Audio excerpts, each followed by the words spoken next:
Well, hello everyone. Welcome to Fun Speculation. Mav here, and I was chilling, kind of doing some different things for work and stuff like that, and I keep seeing these clips get posted on Twitter today, and more random conversations and stuff. God, when are these narratives going to die? Shout out to the ridiculous ones that try and keep these things alive. We're gonna go over some of these things today, including the fact that somebody says Game Pass gamers, people that subscribe to Game Pass or play games in Game Pass, don't have a voice. They don't have a voice. They can't criticize, they can't critique, they can't comment, they can't say anything about any games because they played the game in Game Pass. Somebody actually said this. And wow, I had a little bit of disbelief when I heard it, but coming from the source, it don't surprise me. It doesn't surprise me. But shout out to everybody for tuning in to this impromptu stream today. It's about 3:30 on a Tuesday, and usually we don't have stuff going on too much on Tuesdays. We got our show Monday, Thursday, and Friday. So if you're here today, without me telling you I was going to go live ahead of time or anything, I appreciate you all being here. I see some awesome people in the chat already. Shout out to Sith Lord, BT Maverick 707. Shout out to you. It's Timmy. What's up, Timmy? Oats, how's it going, dude? Let's see who else we got here. Ballantone's here hanging out. Niturnal is here hanging out. Brandon Martin, what's up, Brandon? Hey, congrats to your Eagles.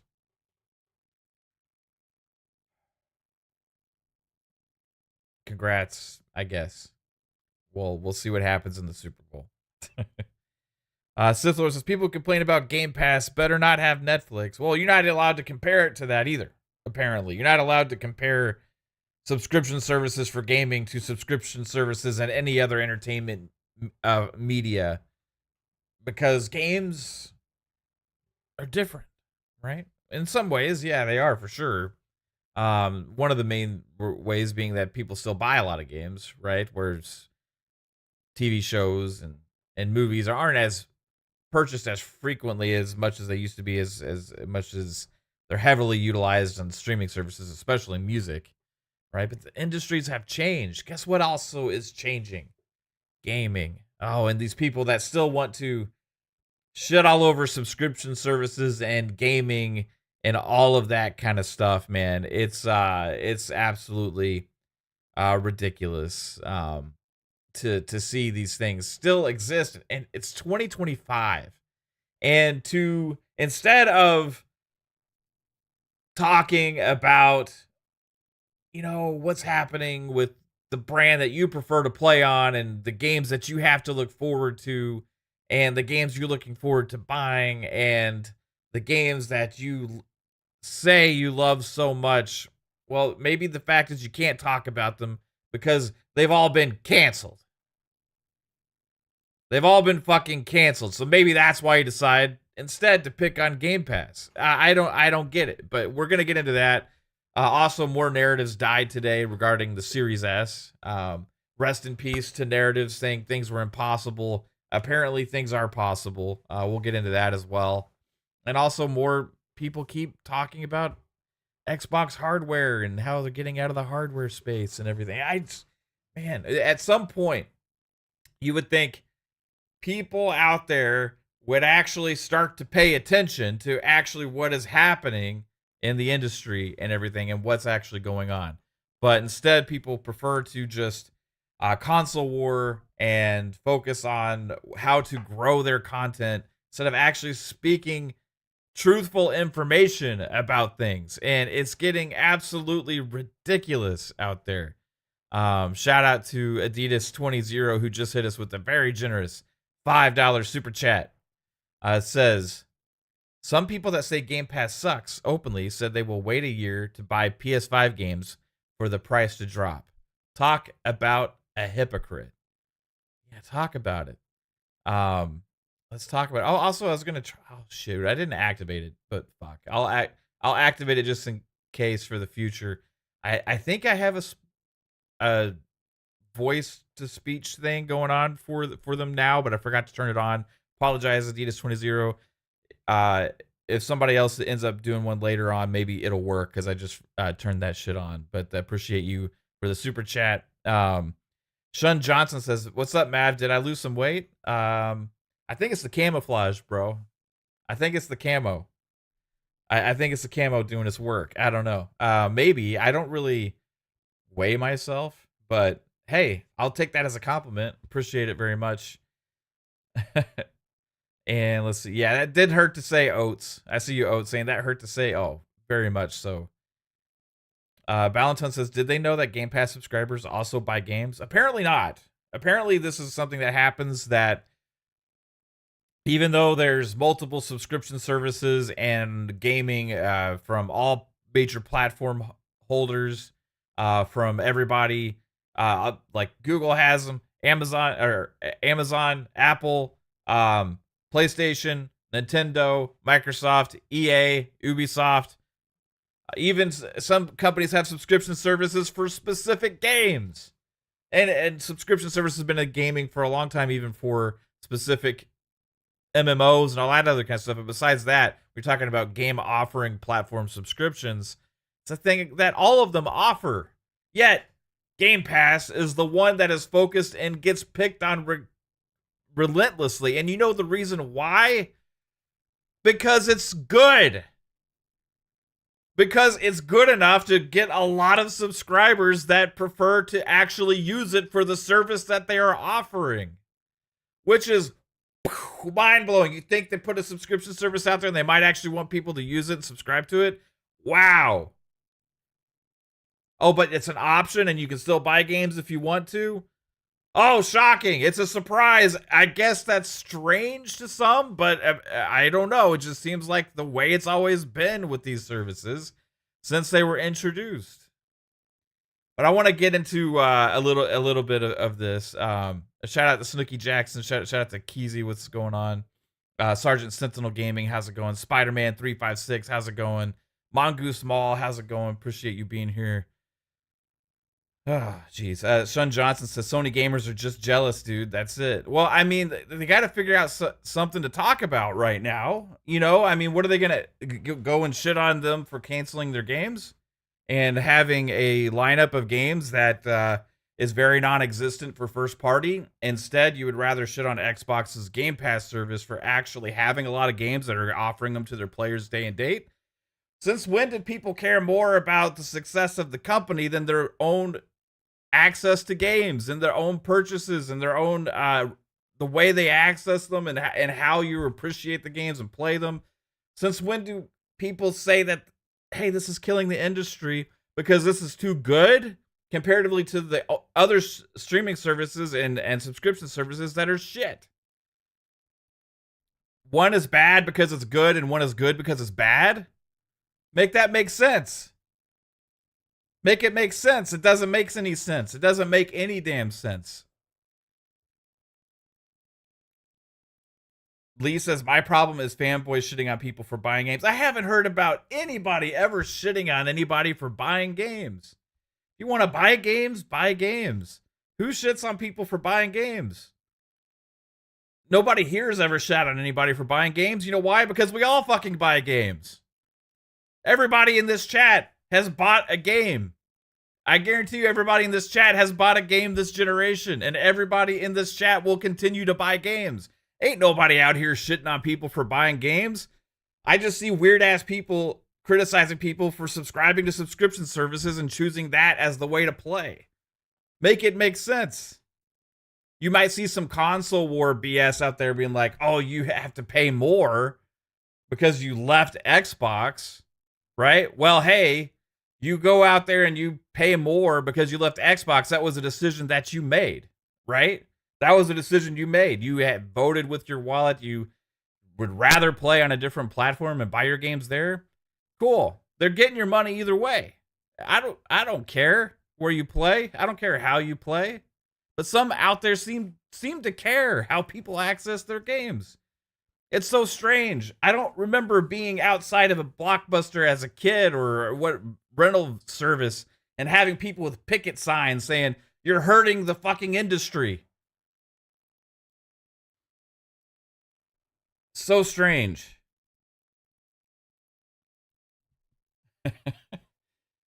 Yeah, Sheba Armor Brett says, "You guys suck for buying games. That just sounds dumb."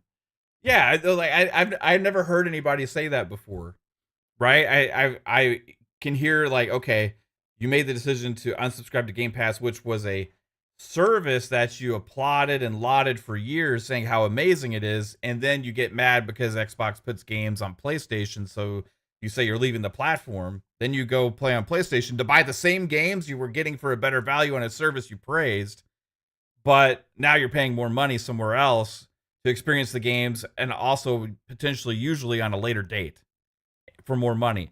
It doesn't make sense for the logic in that sense, right? But if that's what they choose, hey, if you want to buy games, cool. There's a lot of Game Pass players that I know also buy the games that are in Game Pass. But we got some specific things to get into here regarding this, right? And I usually don't do this, okay? Because I like to try and stay out of drama and all that kind of shit. But this was one of the most ridiculous things I think I've ever seen. So I'm actually going to share it and we're going to talk about it because it deserves to be fucking picked apart. So let's do this. Well, look who it is. You're familiar with this guy. We spoof him sometimes on our shows, you know. Hey, no, hashtag no beans, right? If you're familiar with our content, the people that are really, really urging on a little bit too much for support me. Make sure you do it. Make sure you support my life. Devaluing games hurts gamers. That's what these Game Pass apologists don't understand. I'm just going to continue to say that when you come to the market and your hobby and your mantra and your outlook, your motto is, I don't want to spend money, you have no voice in the industry. You don't.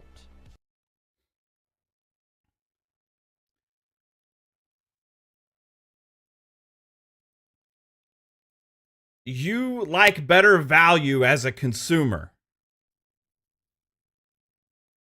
Therefore, you have no voice.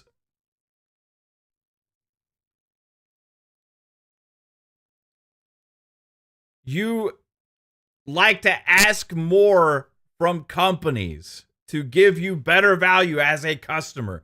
Something that you ask for, and we should ask for every company, every business that's out there as a consumer, as somebody that loves the hobby or whatever it is.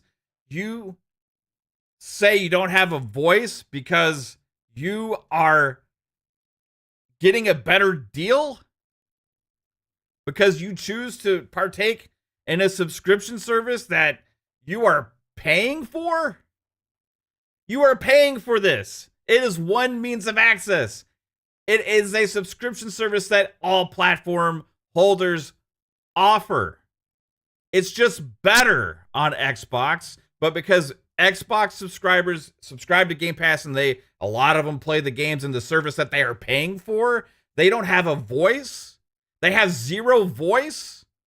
What the hell are you even talking about?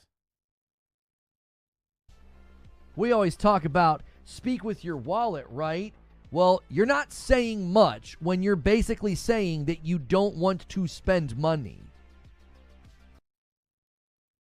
Who's saying they don't want to spend money? We're saying we want a good deal. Absolutely. Has this guy ever bought a game on sale?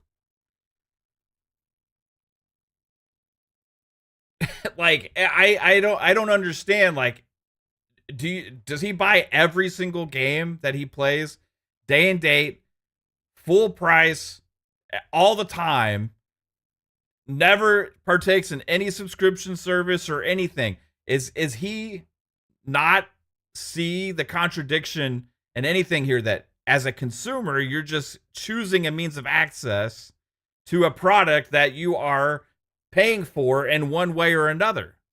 You can either buy the game, you can subscribe to the subscription service, in which also EA and Ubisoft and Sony and Nintendo offer different means of access to different games. Are these companies not offering that as an option to their consumers?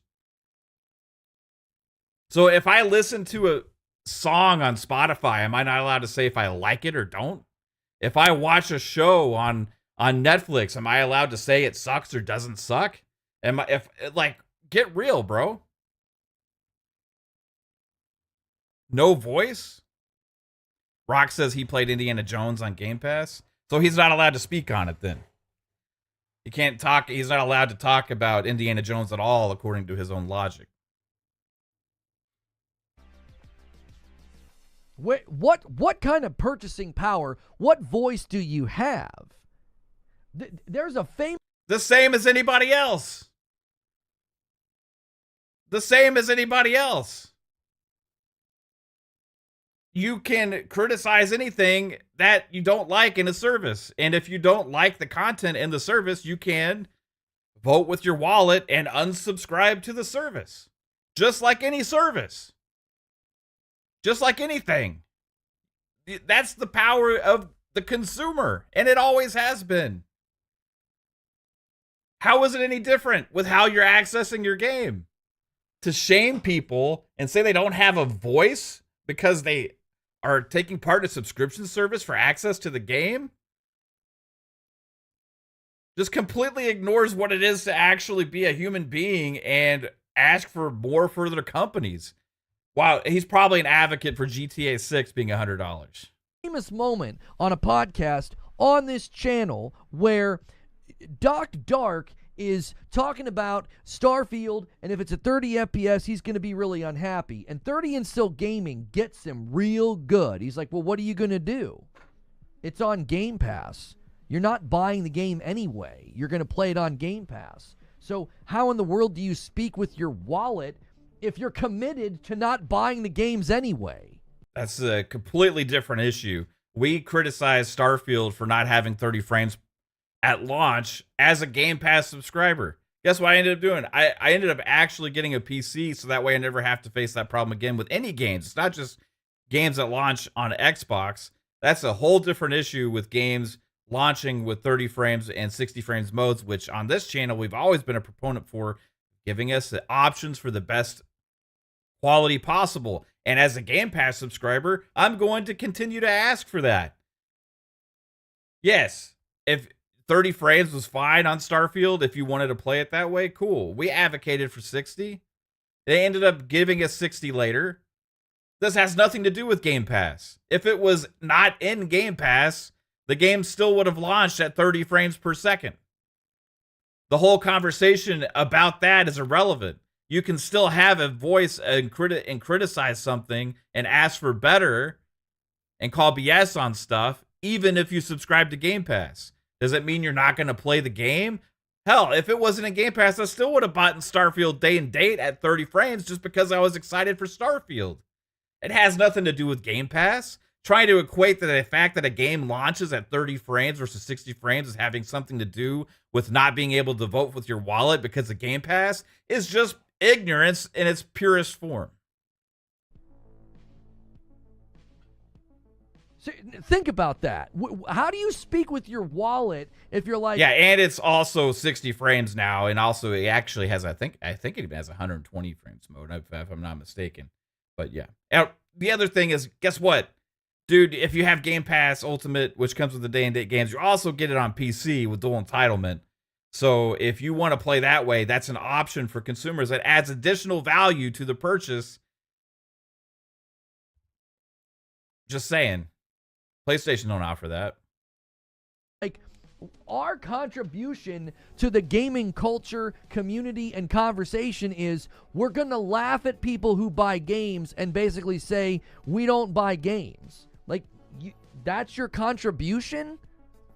No, it's contribution for gaming just like anybody else. If you want to criticize people for subscribing to Game Passing, they don't have a voice, saying that they're not contributing to the industry because of the means in which you choose to access your games, it's the most hypocritical thing he can say right there. How do you speak with your wallet then? What are you doing? If you don't like the service, you unsubscribe. That's how you vote with your wallet. Or you don't play the game that you don't like. The same. We all know that the companies use metrics for engagement based on how well the platforms are doing, right? Removed your ability to say, well, I'm not buying that. Like, I'm not going to play Avowed at 30, right? It's on Game Pass. So the frick what?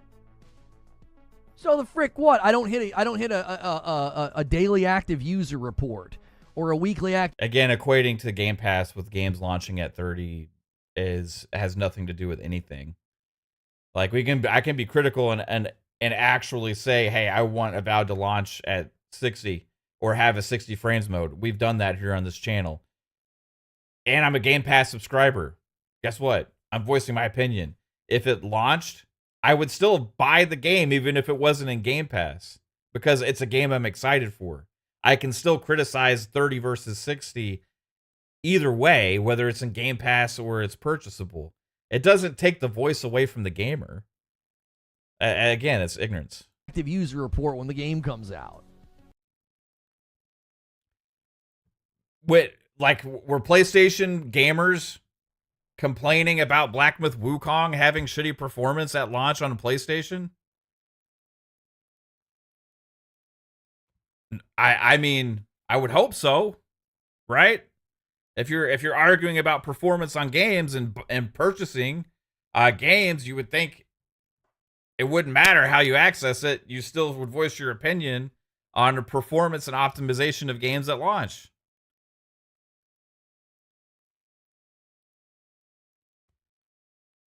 %. Why? Because I want them to be happy. I want the morale there to be good. I want that place to stay there because I like it. I like gaming.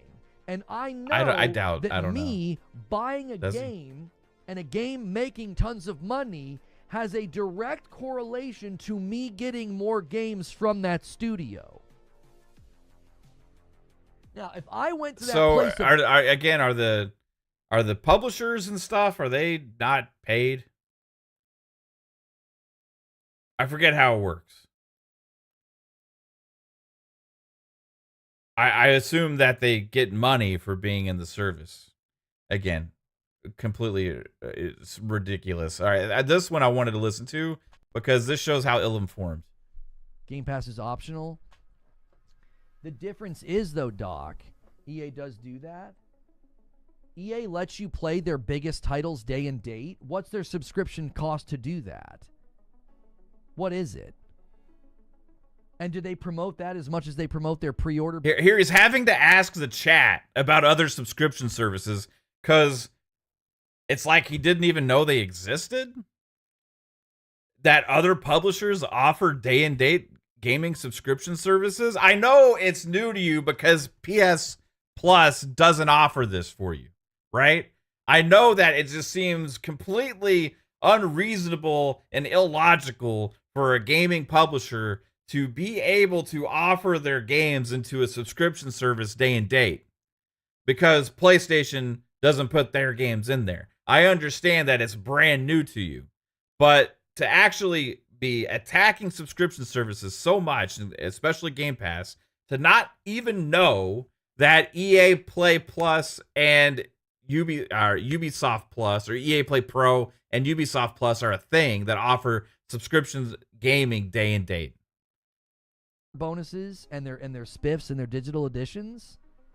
You can play their biggest games day and date. He seems so shocked. Ambush is saying no, they do not. No, they do. Let me rewind. What is it? And do they promote that as much as they promote their pre-order bonuses and their spiffs and their digital editions? Something that he's unaware of, but and I'll bring this up on the screen.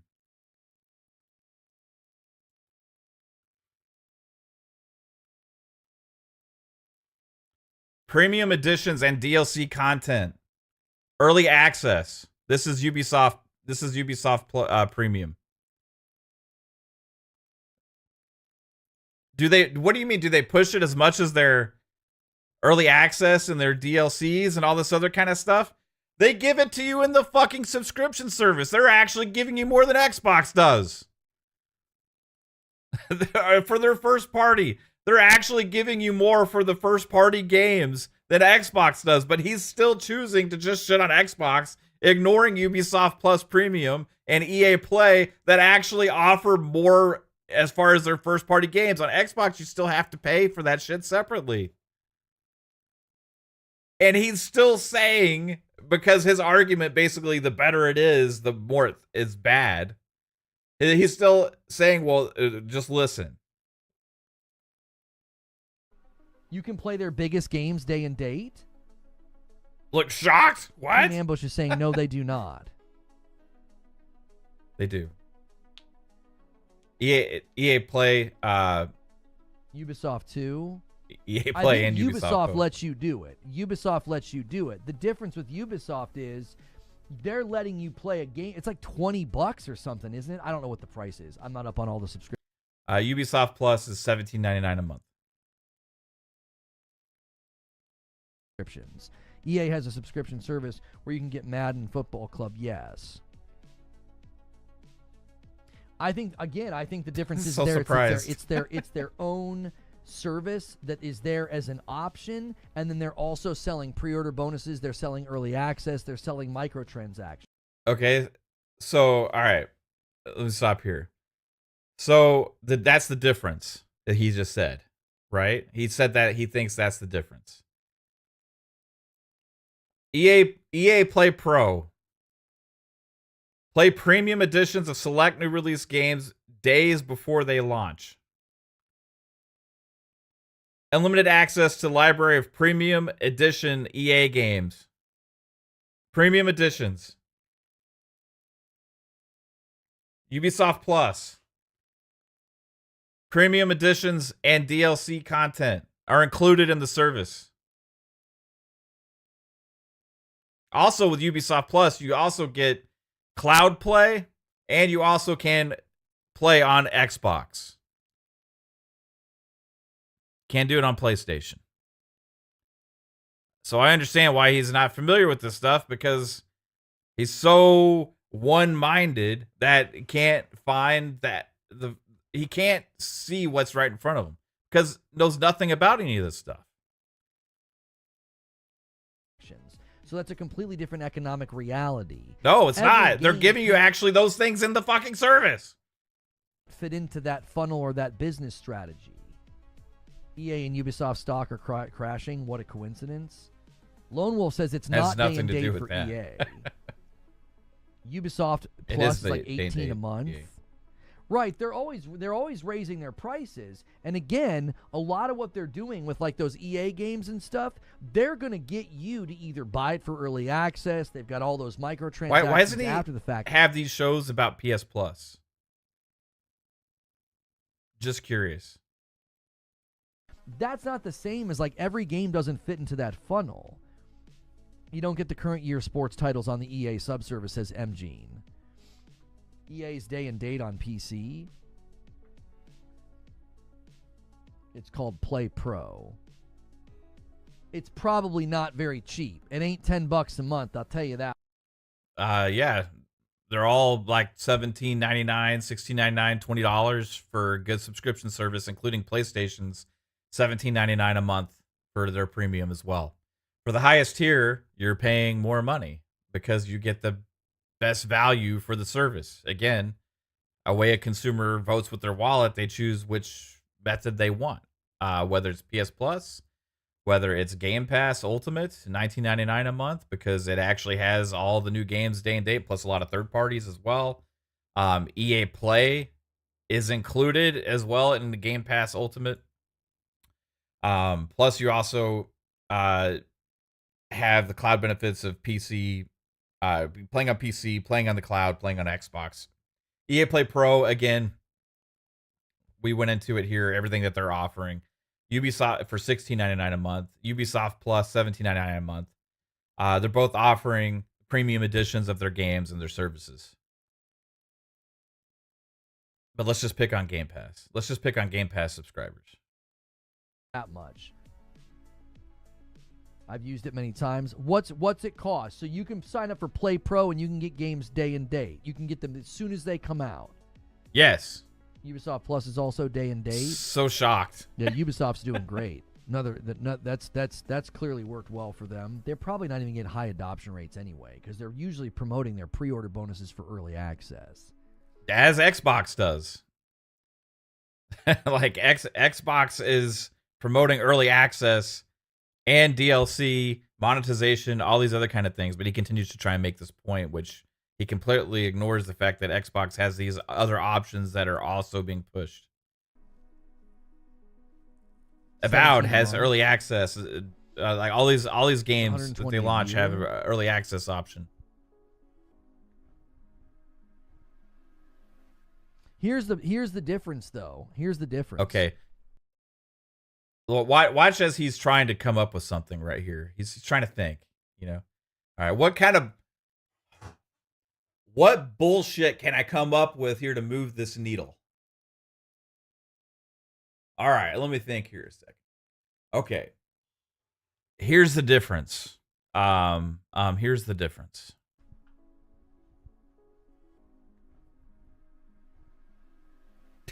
Here's the difference, though. Here's the difference.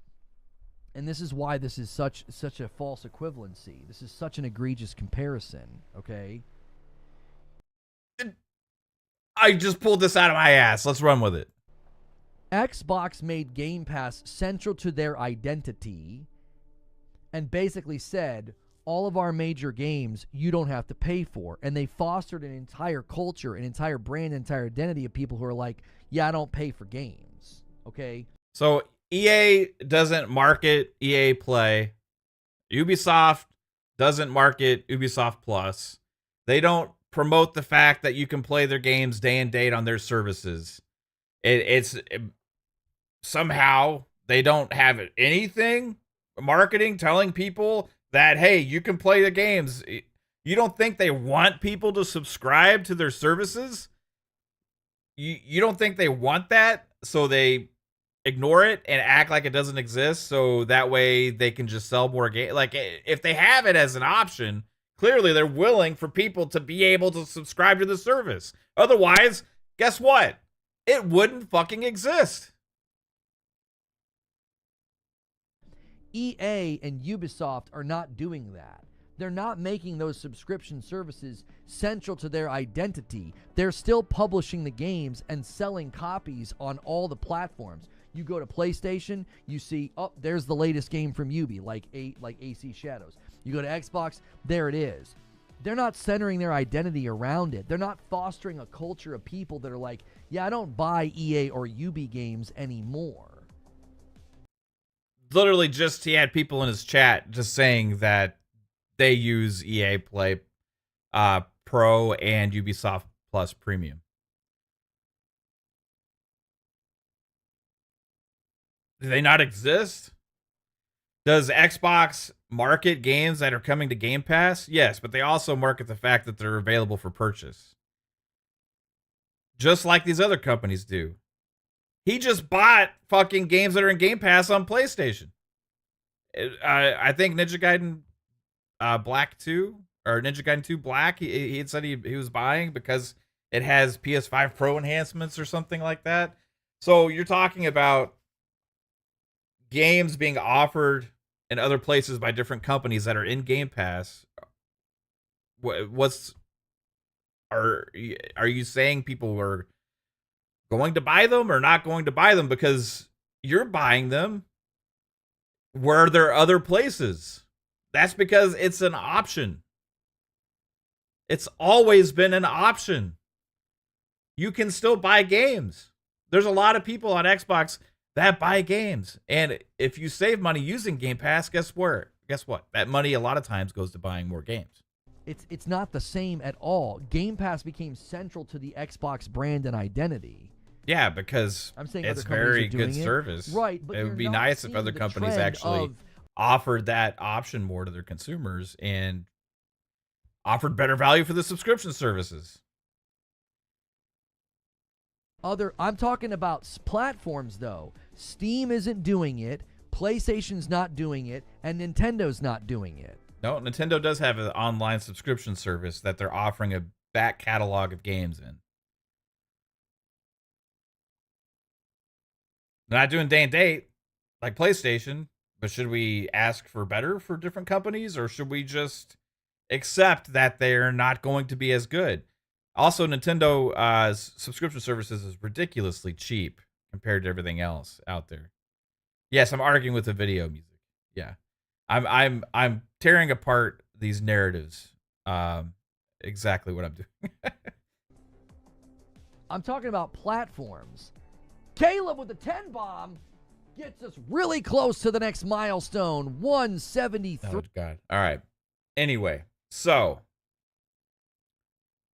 oh man, that's basically what I wanted to get to from that. That it kind of like prompted me to want to go live. Now, I don't like watch this guy's content. I see Astro Cyborg make like clips it all the time, right? And I gotta admit, sometimes I'm like, what dumb thing did this guy say today? Right? So yeah, it can be entertaining. So Astro Cyborg shared it. He's clipped me once before when I was on Boom Show. Whatever, right? It is what it is. But going after this specifically, because of the horrible points that he's making, talking about how Game Pass subscribers don't have a voice, ignoring the fact that other companies all have subscription services as well. How about we ask for PlayStation subscription service to be better? The argument that he keeps making about Game Pass being a problem that is core to the identity and all these other kind of things, well, the reason you're not talking about PlayStation Plus Premium is because it sucks. They're giving you so much less for the value. You're not getting their games day and date. You're not getting them. I don't think they've even put GT7 in there yet. I don't think you're even getting GT7 in there yet. Like, why not ask for that? Why not ask for, hey, as a subscriber to this service, I would like more games. I would like more day and date games. And if not, you unsubscribe. That's a consumer voting with their wallet. That's them speaking, right? That's them asking for value from the companies. To try and say that gamers that subscribe to Game Pass and just exclude them from anybody that plays any games in any other subscription service, like somehow Game Pass subscribers are the worst thing to happen to the industry in forever. And because they just talk, they don't buy games, they just guess what? We play fucking games. I'm playing Avowed in Game Pass. I'm playing South of Midnight in Game Pass. I'm going to be playing Doom the Dark Ages in Game Pass. I'm going to be playing Clair Obscura Expedition 33 in Game Pass.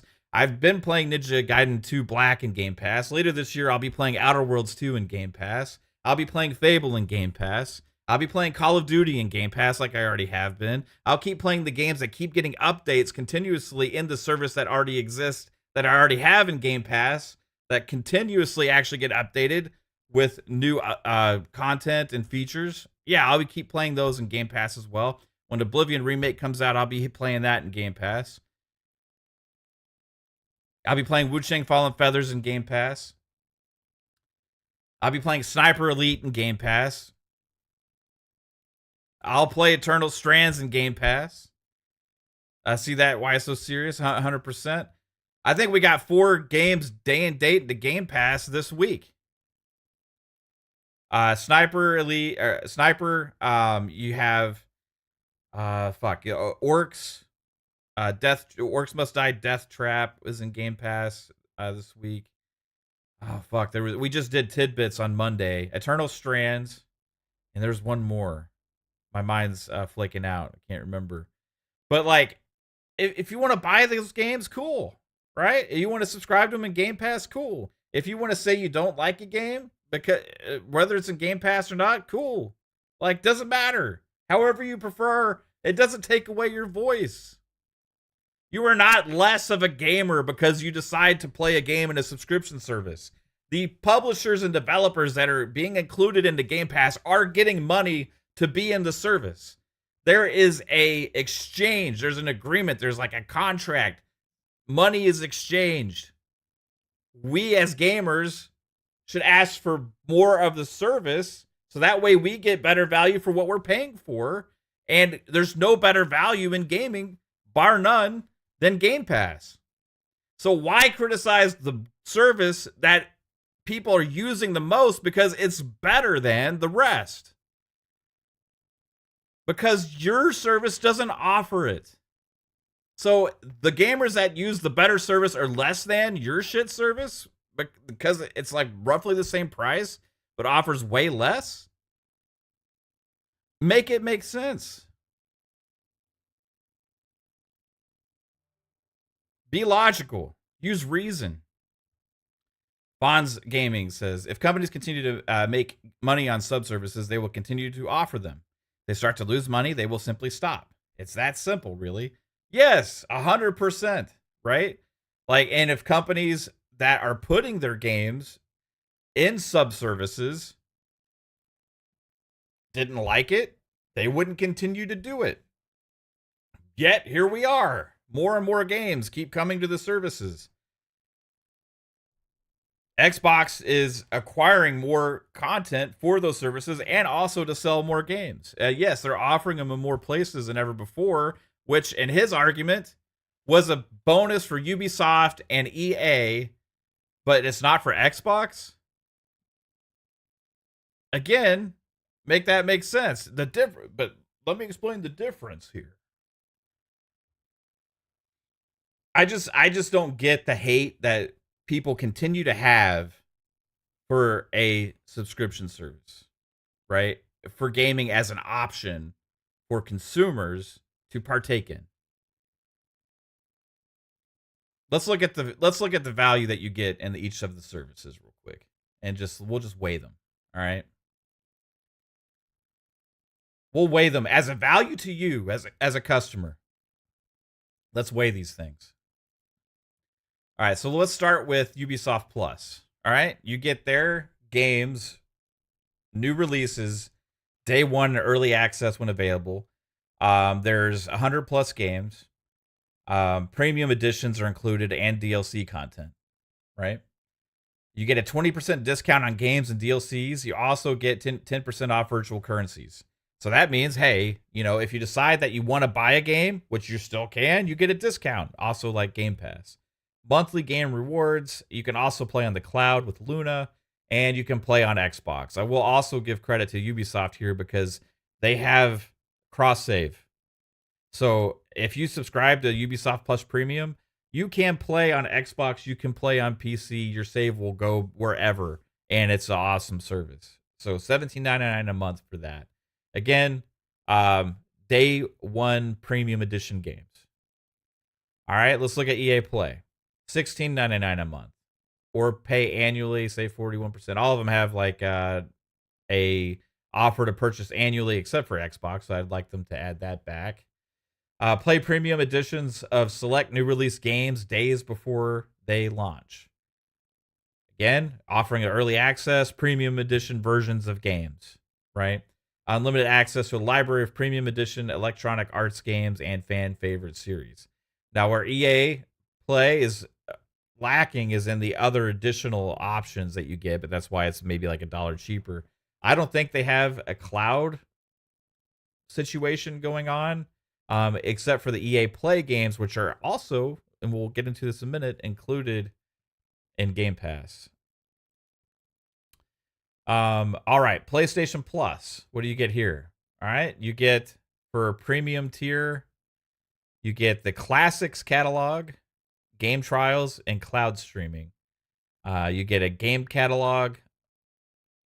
Obviously, you get the multiplayer, cloud storage behind a paywall, exclusive content, exclusive discounts again, share play, Sony Pictures catalog, which is a cool thing that they actually ended up offering into that. I would hope they would maybe put Crunchyroll in there too at some point, but nope. Ubisoft Plus Classics monthly games. You know what's missing on here that I really noticed on the other two is day one releases. Now, PlayStation Plus Premium has an occasional third party game, indie game, smaller games that will sometimes do that, but for the most part, very lacking on what I think a lot of gamers really care about is getting those games when they release. So that's that service. And now Game Pass Ultimate, $19.99 a month, most expensive out of them. Hundreds of high quality games on console, PC, and cloud. So you're getting access in 3 different formats there, 3 different licenses for the games. You get day and date releases, not just from the first party, which there's a buttload of them coming out, but also from third party publishers as well, due to deals that they make for several games. Like I said, there's 4 this week alone. There's going to be more in February with Avowed. March has Atom Fall. Later in the year, Wu Chang Fallen Feathers. You can go down a list. Silk Song, when it comes out, Replaced, will also be day and date in the Game Pass day one. Member deals, discounts, and perks and exclusive offers. 100% you get that. Plus EA Play. So the back catalog of Ubisoft or EA games. Now, on PlayStation Plus, they have Ubisoft Classics. What I've noticed is a lot of those Ubisoft Classics are also in Game Pass. So I don't know what the disparity, the difference is between which Ubisoft games are in which service. But they do have classic Ubisoft games in Game Pass as well. So that's that one. They're kind of, I think, promoting that kind of like it's Ubisoft Classics here, right? So there you're getting basically the essential of EA Play from Ubisoft with PlayStation Plus. But like I said, there's also a lot of classic Ubisoft games in Game Pass as well. So that's what's going on with both services or all of the services, all 4. Nintendo has one that's really doesn't compare very well to any of them because it's a lot cheaper, and it does require you to have one for online. But then they have an upgraded version, but they give you basically like a couple of new interesting things they do. Like I think they did like Tetris 99 and stuff like that. But they also give you like this library of classic Nintendo stuff. So for comparison's sakes about offering big games, these are the main 4 services that we have.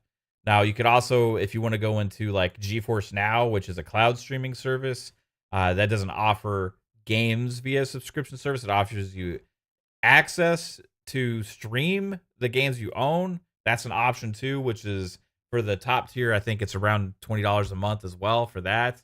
At some point here, Xbox will be adding 4K support to the cloud gaming as well, for playing on your PC, you're playing on your mobile devices, and all that other kind of stuff. Right now, it's 1080.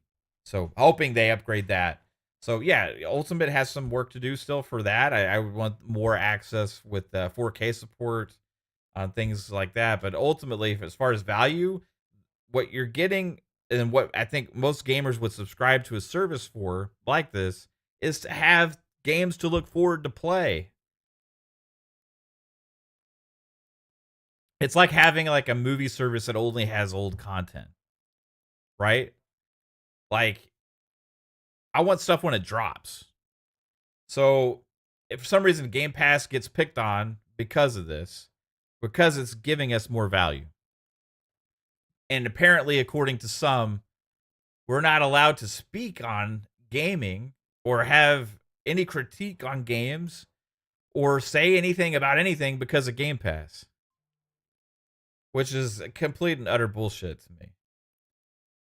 But shout out to the chat. Thank you all for being here. Again, I usually don't pick apart people's stuff too much, but this one specifically, when he calls out Game Pass gamers saying they don't have a voice, what kind of voice do you have in the industry because you subscribe to a game? That's just utter bullshit in its purest form. And I gotta call that out specifically, especially lacking the knowledge that the entire industry is doing things like this. Apple has a subscription service. Google has a subscription service. Amazon has a subscription service. Yes, Microsoft has one. Someone should ask Oh. Reforge why he has Game Pass. Game Shark with the $2 super chat. Hey, the voice thing worked. Did you hear that? I heard it. So why? Yeah, someone should ask him why he has it. Yeah, is he not allowed to have a voice? I don't understand. That's by his own logic, right? Like, make it make sense. It's pretty crazy to me, to just be able to say that because of the way you access games, like, takes away your ability to judge them, critique them, ask for better, ask for, like, all of that kind of stuff. The voice worked. Awesome, guys. Yeah, it's the first time I had implemented that, but I didn't know if it was going to work. So cool. Chris, what games are on PlayStation? What games are coming? Brothers Grimm's asking to Chris. Jealousy at its finest. Yeah, I don't know what Chris. I don't think Chris is he criticizing Game Pass? I don't think he's criticizing Game Pass. Like, PlayStation, like, they don't have any big games announced for their subscription service. Like, let that sink in. And that's why it's ignored by Reforge and other people. That's why it's ignored so much. Because there's nothing to talk about with it. That's the same reason they talk about Xbox so much. Because right now, looking forward at the lineup and the pipeline of games going forward, there's not much to talk about with PlayStation. And that's unfortunate. We should, and what maybe they should focus their content on, is asking for better from the places that they prefer to play. This is what happens, like, when we criticize Xbox for, like, shutting down studios or, like, a 30 frames thing or something like that. People lose their shit in our chat and stuff. But we still critique the company that we prefer to play on when we think it's deserved and ask for better, right? But for some reason, it's like we ignore all of that and just focus on Tit Twister Mr. Blister Deadly Twister on Daddy's Fister Sister was Fister by Mr. Magister on Testosterone Sister. Okay. What the? Thanks, FarQ, with the £5. I'm glad that I had the voice to speech thing going on for that, because I don't know if I'd be able to get through it. I don't know if I'd be able to get through it. Thank you, FarQ. Appreciate it.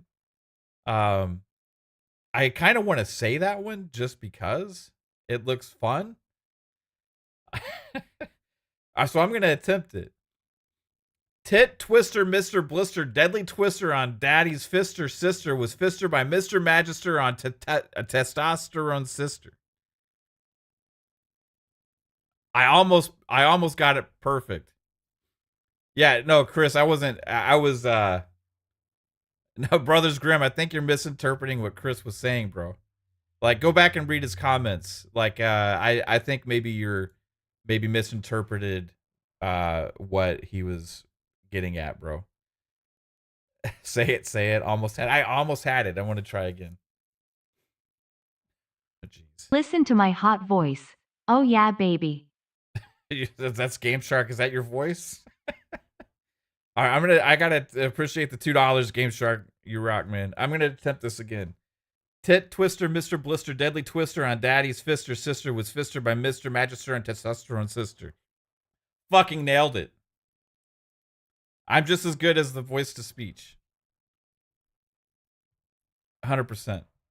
Or text to speech. Amazing. They should hire me to do that. To be an AI voice. I think I could really rock it. Appreciate the support, guys. Yeah, it's like, why focus so much on how good a service is in the competition that you feel threatened by So you ignore the own problems going on at your own preferred platform because the competition service is too good.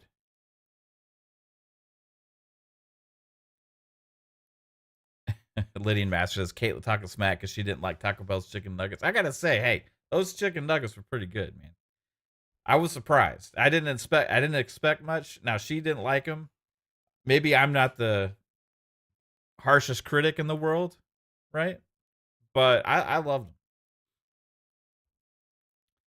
Beginning to Mad's rapping career. I don't think so. I put out um I put out a pretty bad rap video for King David's Hold the Line moment. If you haven't seen that, it's on the channel still, I think. I don't know. I might have hidden it because it was so bad.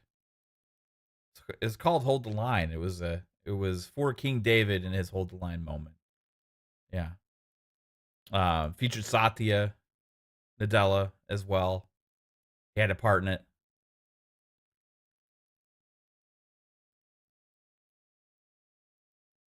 Yeah, I think you're misinterpreting it, Brothers Grimm.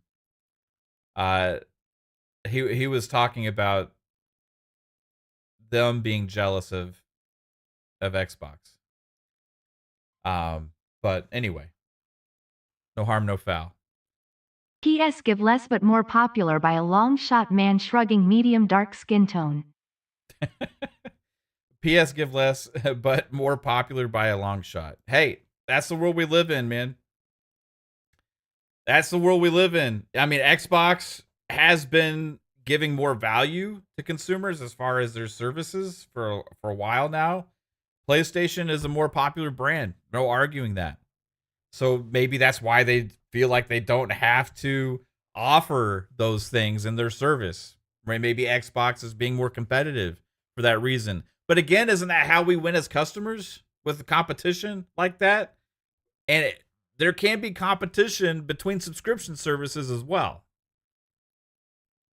Like the emoji thing was very specific. Like you can't have competition between subscription services. Absolutely. Banana Okay. nana nana banana banana nana. Far Q with the two pounds. Appreciate you, bro, and appreciate you, Ron G. Yeah, I mean, but banana banana banana banana banana banana banana banana banana. Like you can have competition in different forms, like different subscription services and different forms of media compete with each other for people's money and time.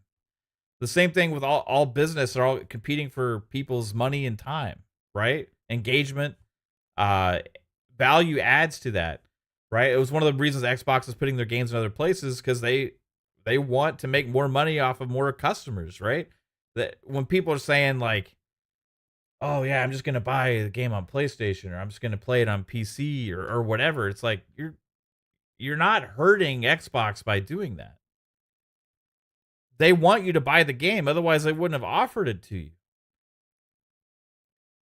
So they are giving you the option and you can choose where you want to access it, right?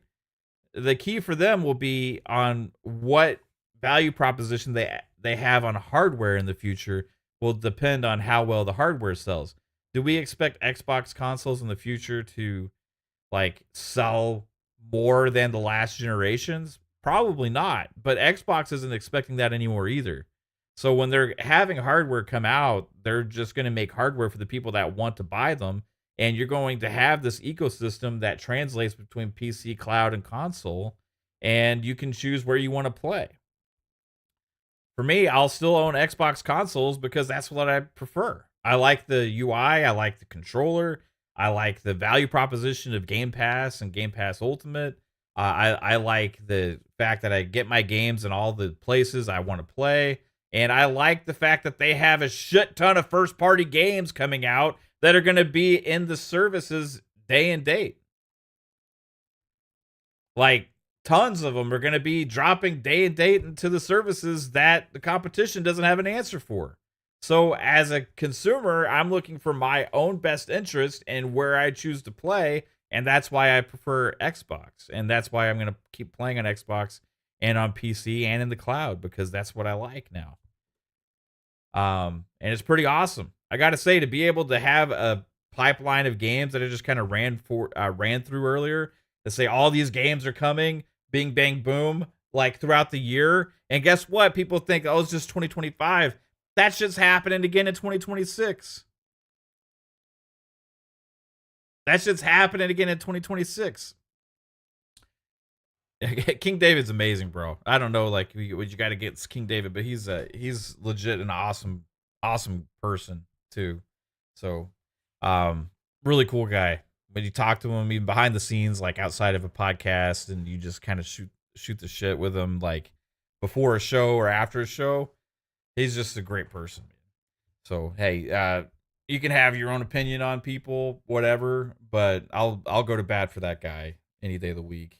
He makes fun content, good content creator. Hilarious. Absolutely fucking hilarious. One of the funniest guys, bar none, in the gaming community, especially with content. Game Shark. That's funny. Yeah, so anyway, plenty of games to play. It's finding the time to play them. That's the problem that I'm gonna have this year, right? And it's not just Game Pass games. I mean, it's other games too that we get access to for whatever reason or buy. Like I've been playing Tokyo Extreme Racer. I fucking love it, right? I've been playing Ninja Gaiden Black 2 a little bit. I'm playing Balatro still. I still haven't finished Indiana Jones yet. I'm like past halfway. I'm maybe like 2/3 with Indiana Jones. I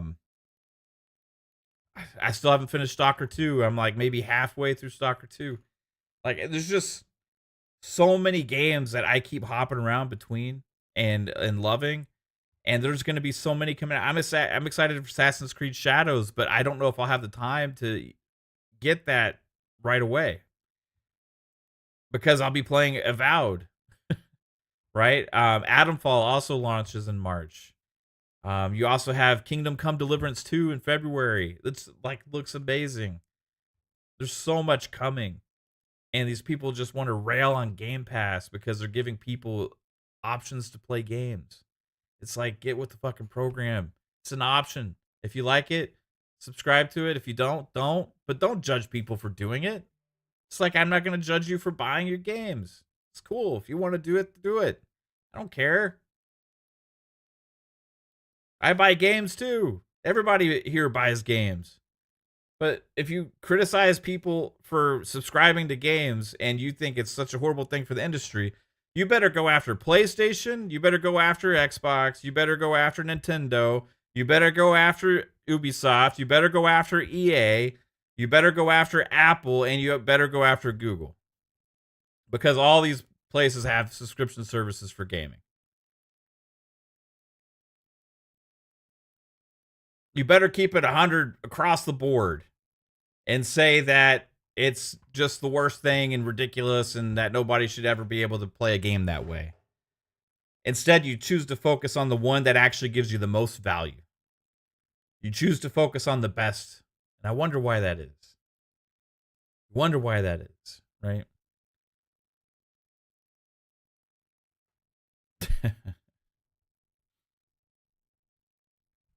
And Meta, yeah, they got a subscription service. I'm not familiar with theirs because I don't use VR, right?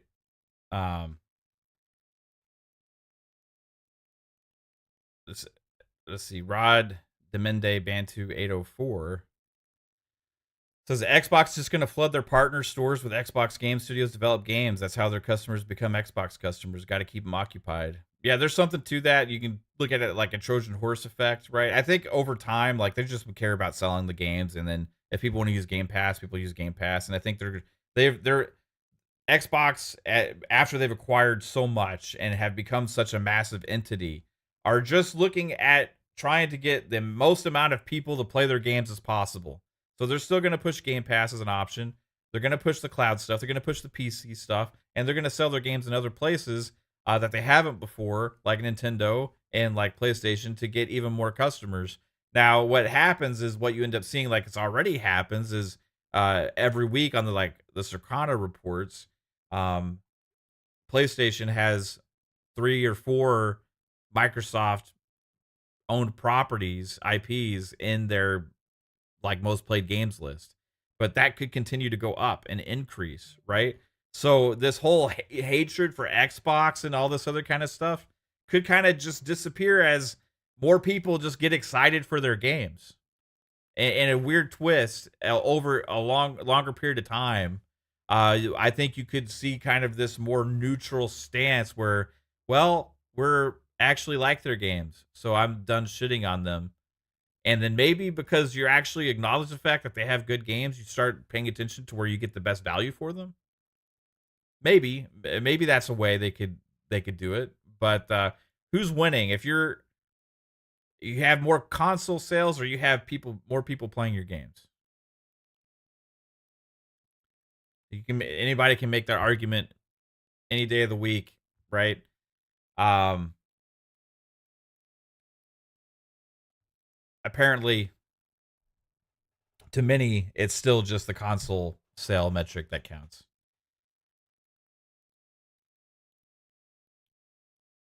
Let's see here.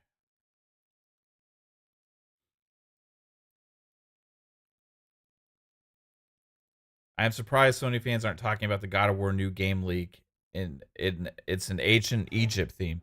Yeah, so as far as like God of War games, that actually has me more intrigued than for the series going forward because for whatever reason it's like a franchise I just haven't been able to get into. Right? It's not for the lack of trying. Played God of War 2018, tried it numerous times. I played a good amount of Ragnarok. Just really couldn't get into it too much. For whatever reason, I also have the same issue with The Last of Us. I love Uncharted. I love Ghost of Tsushima. Ghost of Tsushima Yote. Hey, that's one that they, if it actually hits 2025, which is what they announced, is like, that's one I actually wish I would maybe potentially be able to play. So that will be a thing where I'm going to have some FOMO on, but I'm hoping that the day and date releases for PC get shorter and shorter. And I can just play it on PC when it launches there because I don't want to spend money on a PlayStation for one game. Right. I just don't. It's not worth it. It's not worth it to me to buy a whole thing for one game. I I had done it hoping that there was going to be more sooner, but the pipeline is just so dead for games I'm excited for on PlayStation that it's worthless to me right now.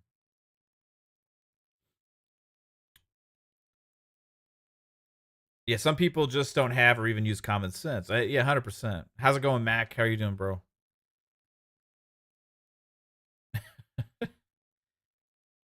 Yeah, that guy's just trolling. Hey, Farky, that guy's just trolling, just trying to talk shit about content creator or whatever. He's just looking for attention, bro. Good on you for that one.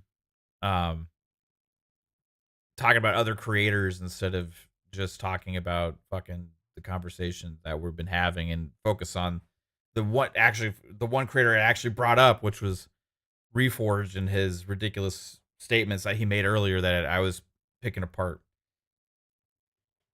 Sup, Dark Zone? How's it going? Def Leppard says Xbox hate is crazy. Yeah, so that's the other thing I want to get to about these narratives, right? The Series S narrative has been a thing constantly this generation about how it causes problems, all these other kind of things. There's been 2 instances in the entire generation where there's been, I mean, even Strauss Zelnick and Take Two were like, yeah, the Series S isn't a problem, even regarding GTA 6. Okay? Even regarding GTA 6. You know why? Because they are going to optimize and make priorities for developing for the platforms that exist, right? So, Larian famously had issues trying to get their split screen, not co-op split, not online split screen, not online co-op, but split screen mode on the Series S, right? Which in this new update that you can test out today is finally there. Again, proving that it was possible all along. It just took optimization, right? Now, granted, it took more work, okay, but that's where priorities come into play, and where the popularity of PlayStation and also um, just the game being a very PC based game as well, making it lower on the totem pole for priority of optimization for Larian apparently on getting that game to Series S. So Xbox helped them. They got the game on Series S. It came out a little bit after PlayStation's release, and then we have now finally the split screen mode hitting on Series S, which is the thing that everybody was up in arms about. The fact that it was not the same version and all that kind of stuff. So now it's finally being updated, showing that it was possible all along, right? So we can no longer say the Series S is not capable of this, because it is apparently capable of it, because it happened. It's happening right now, right? The other game obviously was Black Myth Wukong, as they said that it would take years of learning to be able to optimize for it. Yet somehow the game's playable on handheld PC gaming handhelds that are roughly the same spec. So you can tell me where the priorities lie. 3 different publications had also come out and talked about some kind of a behind the door deal with the developers and PlayStation to make sure the game isn't launching on Xbox right away. Now, some of those deals can look differently. Obviously, this one didn't have marketing involved, but maybe it had prioritization of optimization and release involved. So you can take that for what it's worth. But if GTA 6 will be able to run on the Series S, if bigger games all can launch on the Series S, shouldn't be a problem for Black Myth Wukong developers as well.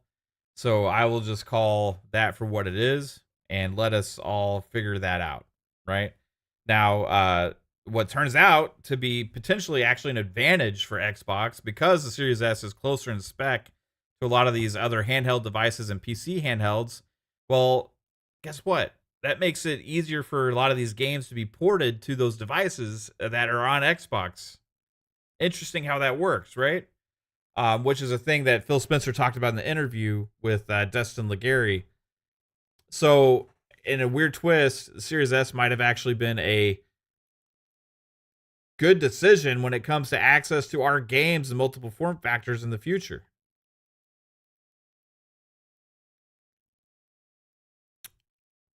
Ultimately, that's a win for us, I think. Forcing the devs to work and optimize and stuff is not a bad thing. Let's just brute force everything, right? Let's just put 5090s in every machine out there. Let's make it cost $3,000 to access gaming going forward, and just take the weight off the devs. Make it easy, right? Yeah. That's not what we should ask for. We should ask for just good optimization on games when they release updates, to make things better over time. All those kind of things is what we should ask for, right? And priorities are always going to come into play with platforms and time that the developers have to make those decisions with their resources, right? Like, we have this many people, we have this much time, where do we allocate that? And that's usually what it comes down to with this stuff. It's not anything on the Series S specifically. So that's another one that's died, but I'm excited now because, what Phil was talking about in one of the interviews was actually about the Xbox hardware. Again, they keep doubling and tripling down on the fact that there's going to be more hardware options in the future for Xbox. The Xbox hardware is not going anywhere. We are going to get new and interesting hardware for next generation. Now, that could be as soon as next year, according to many. So we'll see. We'll see if that happens. But if that does happen next year, I would guarantee you it's going to be something very interesting that we really haven't seen before. As Phil said, that the options that are out there right now between Series S and X and PS5 are kind of similar, so similar, and that what they're planning on doing is going to be different. Very interested to see what that is, especially when you make statements like you want the hardware to be the reason why people choose to buy it and the value that it offers to the consumer and the features and all those other kind of things. You want that to stand on its own and be something intriguing and interesting and offer you a better experience. So, what are they going to offer us for hardware in the future? It's going to be crazy to see what they come up with because whatever it is, I think is going to be something like we really haven't seen before in gaming. So, I'm super excited about that because I like some people don't like change, right? Some people don't like change with things. You know, that's the same reason some people don't like Game Pass or some people don't like the digital era of gaming. People don't like physical media dying and all that other kind of stuff.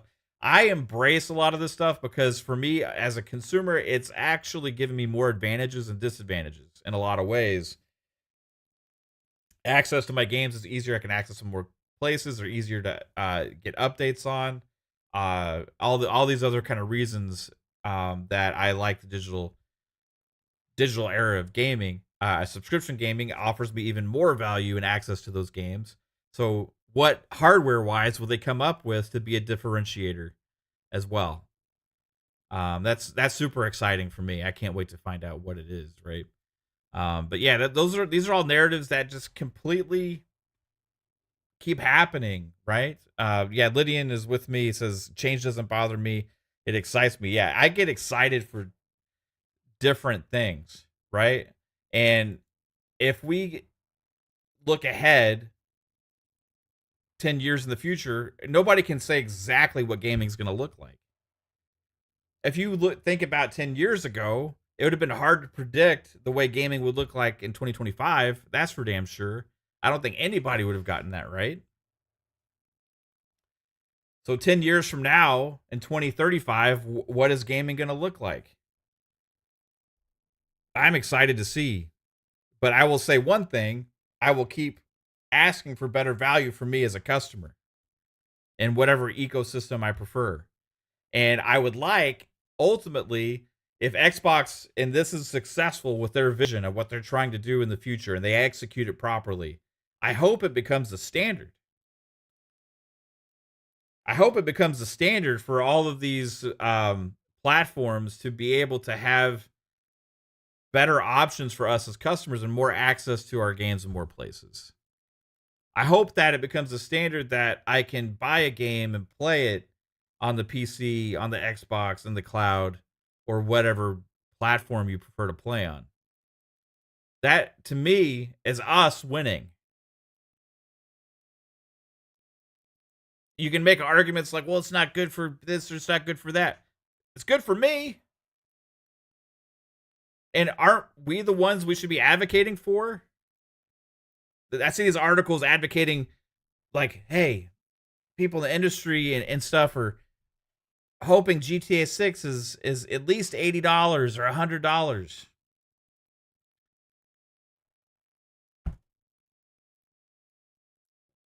Why?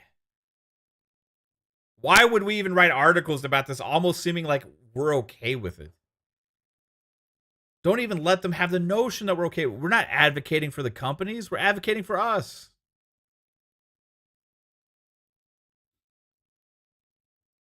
Solar Flare says Xbox wants us to go PC gaming. Change is occurring. A little sad. I love my box under the TV. Well, hey, Solar Flare, like I hear you. Now I'll tell you that you're still going to be able to get a box under your TV. Like it might be a little different with having more options for you, right? But that's not going away because the number one spender in the Xbox ecosystem and the number one subscriber to their subscription service and the people that spend the most money is the console users, right? But they're not just reliant on the console users like us anymore. They're expanding to PC where there's more growth. They're going to the cloud where there's more growth. So they see these other avenues and these other places, and hey, we're gonna go ahead and sell our games over these other platforms too, because why the fuck not? We're not really gonna grow on console hardware too much anyway, is what they're saying, right? We could make an argument that if they gate kept everything and made this like massive library all exclusive, Xbox would start flying off the shelves like crazy. Who knows, right? Who knows? In the long term, we'll never know. Regardless, if it's still not enough for PlayStation, it wouldn't still be enough for Xbox. Because PlayStation's been in the lead and they're still doing this. They're still doing this on their end. They're still deciding to put their games on PC day and date. They're still implementing cloud features and stuff like this as well. They're behind, very, very far behind in this stuff, but they're still doing it because they said themselves the console market is stagnant. It's not growing enough for them.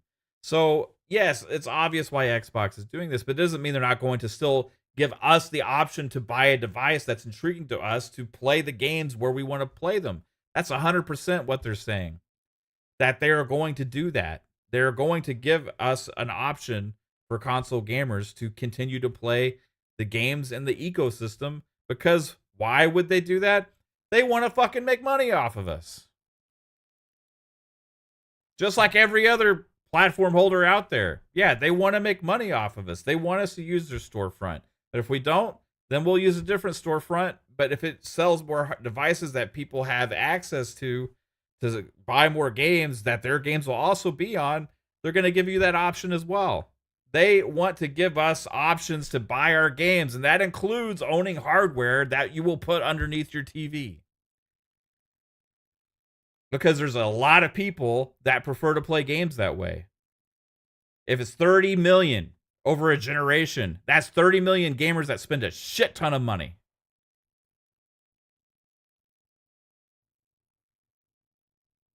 Xbox hardware is not going anywhere. In fact, you're actually going to see more options for hardware than ever before. And what you're also going to see is these third-party devices that are going to come out from different manufacturers become more Xbox-like with the offering on the operating system, to where when you launch it, it's like, okay, this is an Xbox and I can access my library. Now, what we got to hope is that they implement it properly. And the key is, how do we get the Xbox console But the games low into that Xbox experience? salespeople don't agree with you. Ronji 2665 at $2 says, with the low Xbox sales, people don't agree with you. What were they disagreeing with that I said? Because I said that Xbox console wasn't as popular. I said that part of the reason they're doing this is to have games in more different places.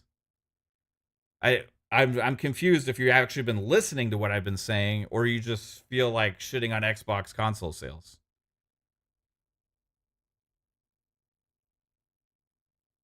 Because if you've been listening to what I'm saying, I say that the Xbox console isn't selling as well. And there aren't going to be selling as many the next generation. And I said that Xbox is going to be content with that as they made their decision. But they're still going to sell consoles to the people that want them. So I'm confused what you're meaning that with what people don't agree. What point is it that people don't agree? Exactly, specifically. They're like, they're going to be selling games on PlayStation and Nintendo. They're going to be selling People games on forget PC. we didn't have subscription services Game Pass. We had to pre-order and pick it up. These services didn't exist. Now these options are available, and we being judged for not supporting. Jax82, 100% with the $10. So yeah, I mean, people forget we didn't have subscription services. We had to pre-order and pick up, man. And you know what sucked? You know what started to really suck ass? Going to a game store, a physical game store, right? And not be able to even buy a game unless you pre-ordered it. That's something that started happening last generation early on. And I remember getting like really annoyed because I like, a game had just come out. I didn't pre-order it. I was like, it just came out like 2 days ago. And I go in there, hey, yeah, I want to pick up this. And they're like, oh, yeah, we don't have any. You didn't pre order. Like, is this a fucking game store or is it not? Is this a game store? Am I here to buy a game? How come you only get fucking copies for the biggest games just to fulfill your pre orders? You can't order extra for people to go in and buy? Once GameStop started doing that, physical was also dying because you lose the ability for somebody to walk into the store and just shop around.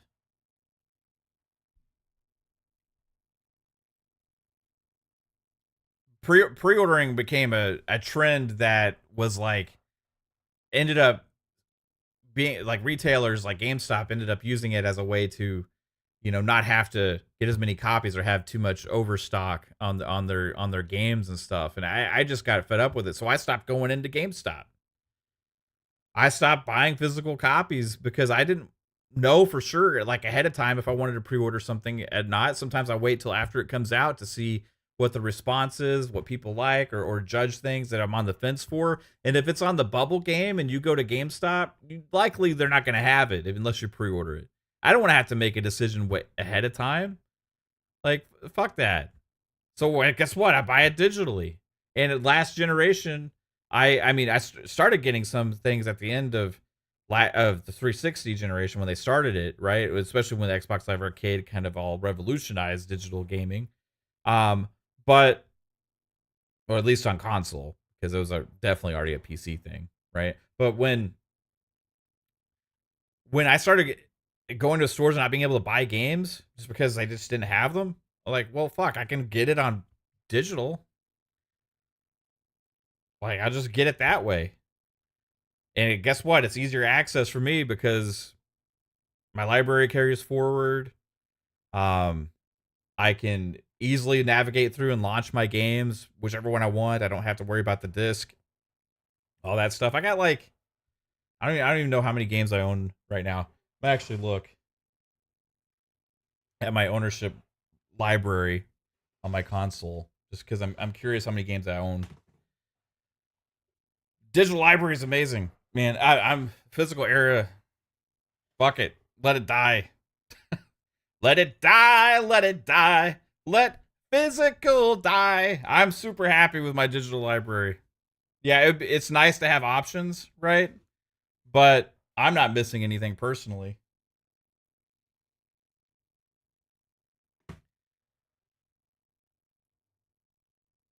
Let's see here. Yeah, like nobody's arguing that PlayStation is not a more popular brand and sells more consoles. Like, yeah. But does Xbox have more games coming out this year and in 2026? Are you arguing with that? I don't think you can argue with that. Are you getting a better value in Game Pass than on PlayStation Plus? I don't think you can really argue with that. Just factual statements. Let me see how many games I own here. I'm going to my library, digital library.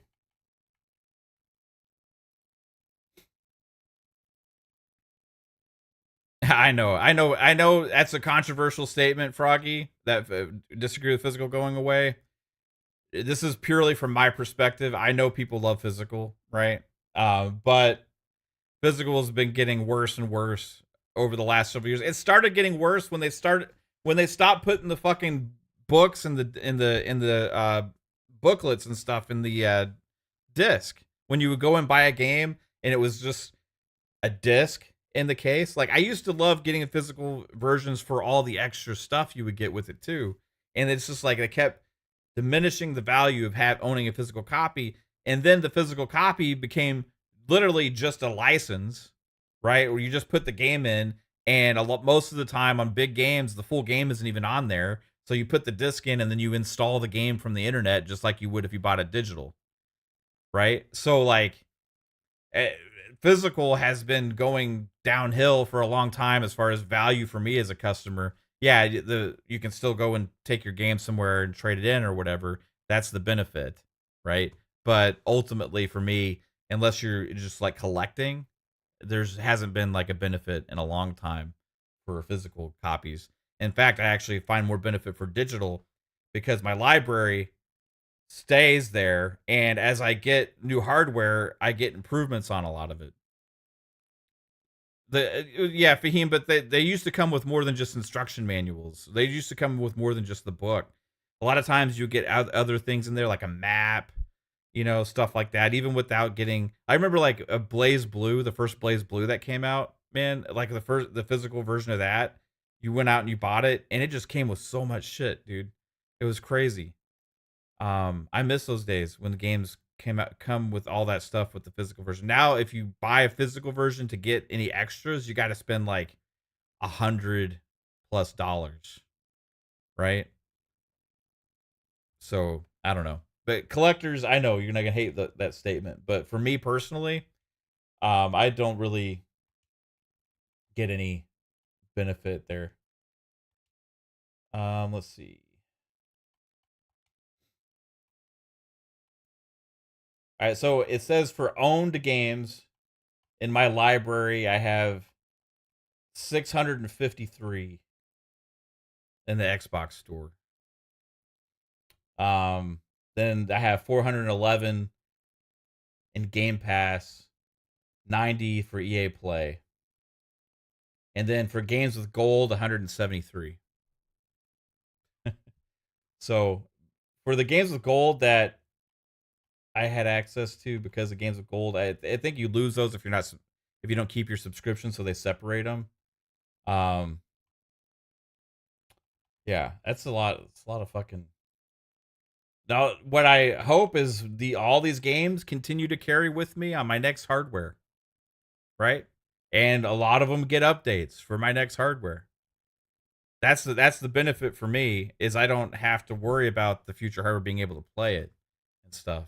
So, um, I like having my digital library, and also I find more confidence with the Xbox storefront than others because they're future proofing it with forward compatibility with the cloud, and also PC licenses and all these other kind of things that they're adding to a lot of this stuff right now.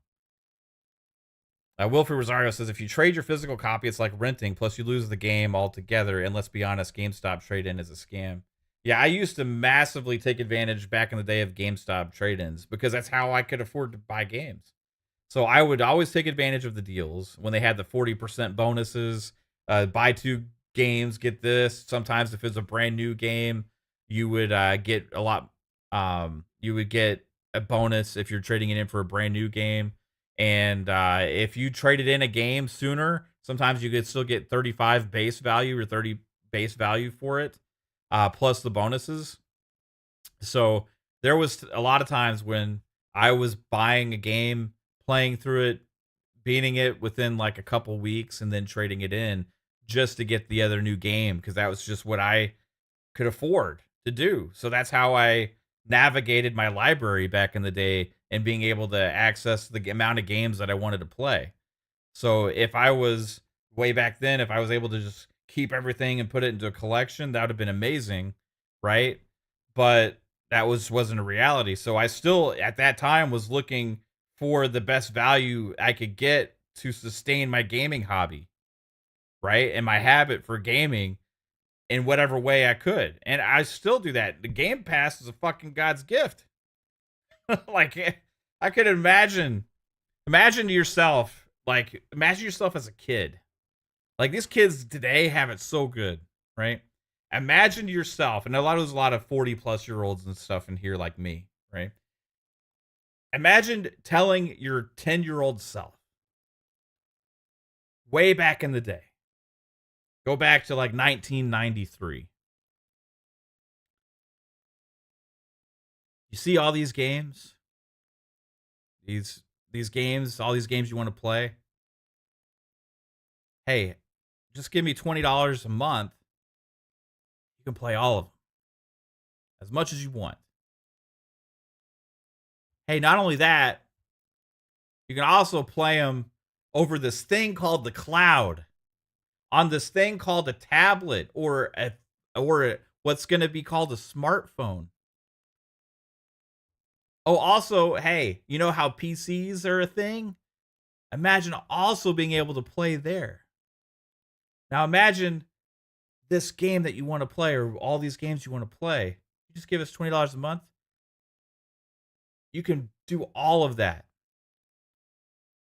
I 10-year-old 10-year-old me would have been like, fuck, no, that's not gonna happen. No way. No way. Never in hell will I be able to spend $20 and be able to do all of that. If you would have told that to 10-year-old me, it would have been a dream. And I would have hoped and prayed and begged for that future to come true.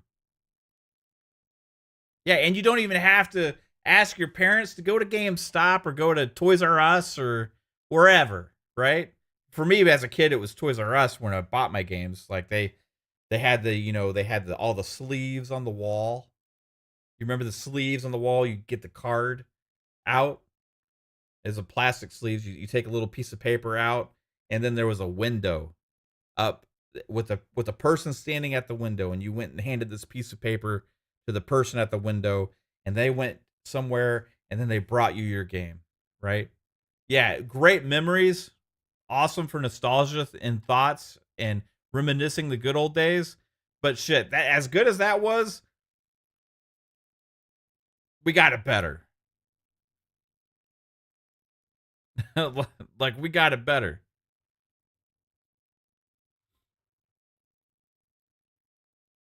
At the end of the day, like technology pushes things forward. And the way that these companies make more money off of us is by offering us more access, lowering barriers, increases the number of people. So they're trying to get rid of arbitrary barriers. Now, that means bad things for physical, and that means bad things for certain aspects. But for me, the advantages way outweigh the disadvantages. I know people want things like the good old days, but really think about what gaming would be like if it just stayed that way for forever. Well, there's kind of a platform that you can choose to play on if you want that, and that's Nintendo. So they're still going to be offering that, and we'll see the Switch 2 is probably going to be very similar. Um, but shit, I choose to get where I get the most bang for my buck, right? And the most things to look forward to, exciting things. Marsh says I just took you back, but the you see these games as feeling the same, just prettier and don't even engage. Yeah, well, I mean, my daughter's been super into getting into different kinds of games lately, though. So I think there's hope. I think there's hope. Yeah, she still plays Fortnite and Roblox and stuff, obviously, but she's starting to really go out and play and be excited for different kinds of games, right? So I think there's still a gateway, and I think these kids that grow up on the tablets and all these other kind of things still can migrate to become real gamers that like to look forward to all these big AAA games and RPGs or whatever genre you're a fan of, and like consoles and like hardware, like all those kind of things. So I think I don't think that's going away. In fact, I think the more access you have for games, like the number of players increases, which actually gets more people interested in those experiences as they grow up with different ones. Because at some point you graduate into different things, right? Like, hey, I grew up on this, I grew up on this. I don't care about other stuff, but hey, at some point that's just not enough, and you start to get more interested in like different kinds of things, right? And I think that's where a lot of the young gamers are going, is they're starting to experience a lot of these bigger franchises and games now. Legendary Yobi says, get the piece of paper, hand her the paper to that small ass window in the back of the store. It was like magic. Yeah. I mean, it's great memories, bro. I mean, I remember like Toys R Us for me was a couple of month trip. Like once every few months, I got to go to Toys R Us. And man, I hoped I was able to get a game. I would go and I would stare at the sleeves section, the game section, just like I was standing there the whole time, just in hopes that my mom would be like, okay, you can get one. You know, I'd be like, I do you see this, mom? Do you see this? Do you see this? You see this? You know, we didn't have the most money growing up and stuff, so it was like it wasn't every day you get to buy a game. Like the access to games now is just crazy. It's just crazy. Yeah, you have people out there advocating for higher prices on gaming and all this other stuff, trying to raise barriers instead of break them down. Fuck that. Break down as many barriers as possible because I think the more access we get is better. Um, in general, right? So stop shitting on Game Pass. Stop shitting on people for choosing to play via a subscription service. If people subscribe to a service and play games that way, they still have a voice. Don't be ridiculous.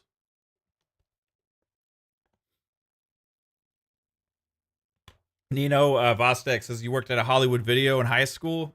I would always bring home new games. I worked at Blockbuster in high school, dude. And I also like you would get to have one thing checked out at a time for free as an employee. And I would always have a game checked out. I would just swap my game. Sometimes I would do a movie instead. Just randomly. Like, hey, tonight I'm gonna watch a movie, but you just bring it back and the next day you get your game again. Right? But yeah, I remember those days. It was awesome. I got that job specifically so I could play more games. And also, you can make sure you got them when they came out because they got the games when they came out, and you set yourself aside a copy to take home. Joby says, "Bro, I remember going to Target during the OG Xbox era with my mom. I saw Star Wars Knights of the Old Republic, and I lit up like a star. My mom said, 'Go grab it, bro. The goat.'" Yeah, dude. I remember when um I think it was Tecmo Super Bowl 3 that came out. I'm not 100%, but like my mom was a single parent with 3 kids, you know. And so things were like tight a lot, but I wanted that game so bad. Like I don't know why. I think it may have been a while since I had gotten a new game or something, and I had been a big fan of that series. Obviously, I played sports games a lot. I just remember seeing it in the ad, like a Target ad or Walmart ad or whatever it was, and I just sat there and I just stared at the ad like for like an hour and like it just kept showing it like, oh yeah, this is the new one, like all this stuff until eventually so we could go get it, you know. Like I was petty. I would try and try and guilt trip into being able to get a game. But yeah, that's what it took as a kid to get games, you know. I remember there was a toy liquidation store that would open up every Christmas time, and this it was like a restaurant supply the rest of the year, but for like 2 months, it turned into a toy liquidation store. Okay. And we didn't have an NES, we had a Sega Master System. And this toy liquidation store had like a bargain bin of Sega Master System games for 14.99. So that was like a time of year we got to go out and pick out like a couple games. Me and my brother would get to go there and each pick out like 2 games, right? And we looked forward to it like all year.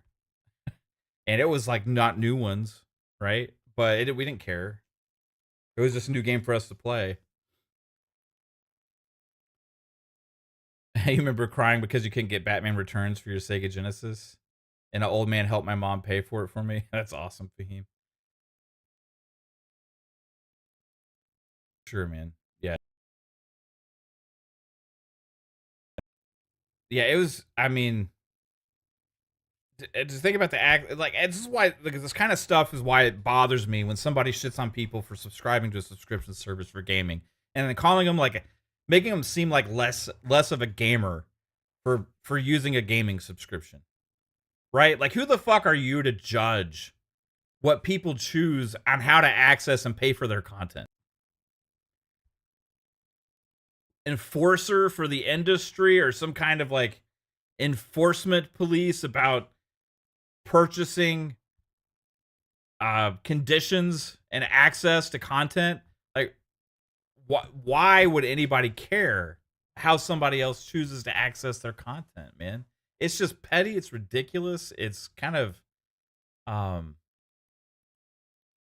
it's just bad luck, man. Like, I just don't understand how anybody can have that kind of outlook, judging others, saying they don't have a voice for gaming. The buffering, are we back?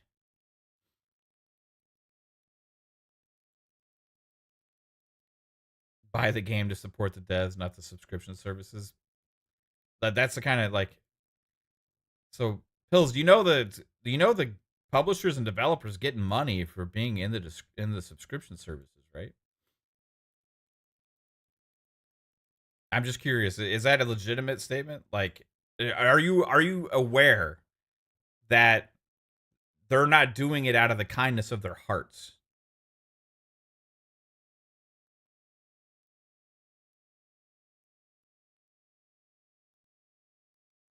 Are you aware of that? I'm actually legitimately asking you a question, so I'm waiting for a response.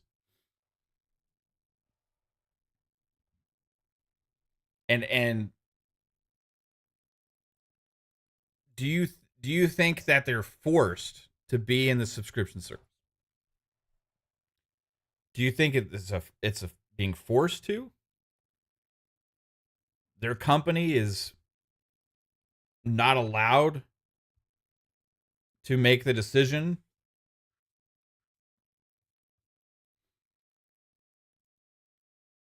Yeah, make it make sense.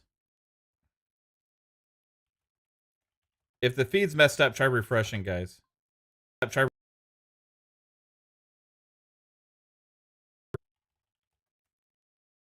Yeah, it cut out a little bit. Try a refresh.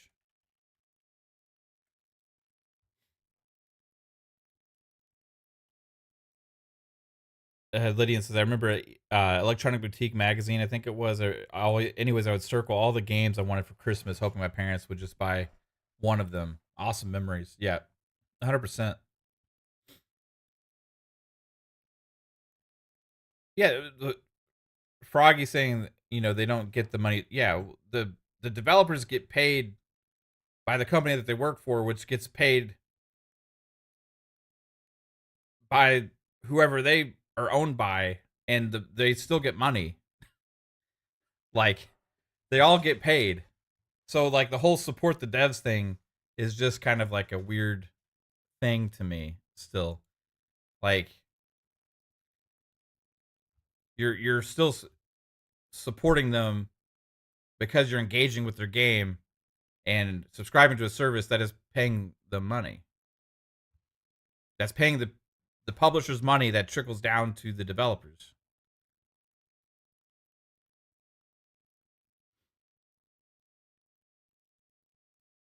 So what I was asking Pills, if you can hear me now, is if you're aware that the publishers and stuff get money to be in Game Pass. Like, there's an exchange. Yeah, Pete. Dude, Master System had great games. Space Harrier, fucking had R-Type, Double Dragon, Alf. A lot of, and it had the free, like, Snake game. That was like when you launch the console, there was a way to access like this, like, free game that was in the console.